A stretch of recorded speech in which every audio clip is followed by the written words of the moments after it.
abono na ta sa taong gitanong nga kalabasa. So akong gamit nga fertilizer dire is triple 14 or triple 14.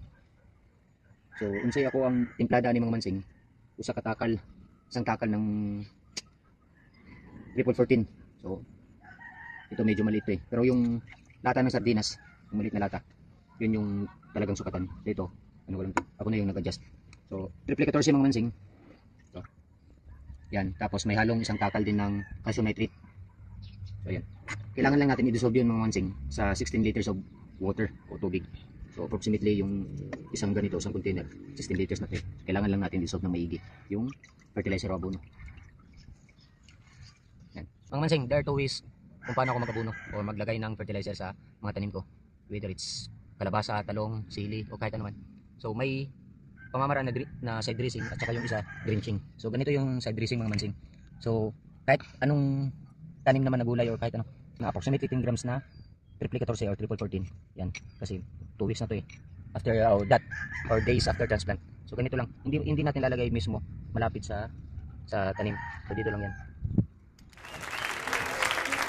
Tapos yung isang pamamaraan ko, yung ginawa ko kanina, yung ito, yung tinunaw ko yung fertilizer. Ito yung tinatawag na drenching. Yung kagandahan din naman nito kasi isang takal lang ng 450 grams na ng fertilizer, 16 liters of water na. So mas marami ka nang malalagyan ng abono. So ganito yung ano, pamamaraan ng drenching. So yan. So lalagay lang natin yan sa gilid. So mga mansing, iwasan natin na malagyan ng fertilizer yung mga dahon ng tanim natin kasi masusunog yan eh, kasi nga mainit. So dito lang sa gilid lalagay.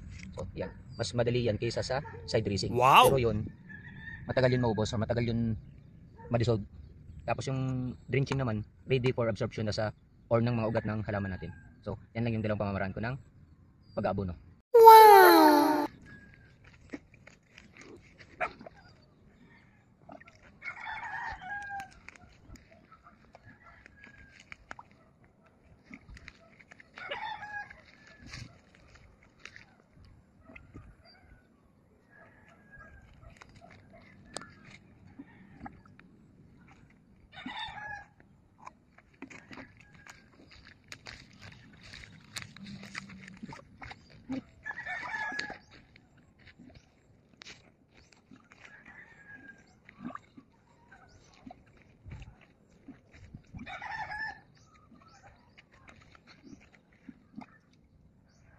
Upo ko lang basta.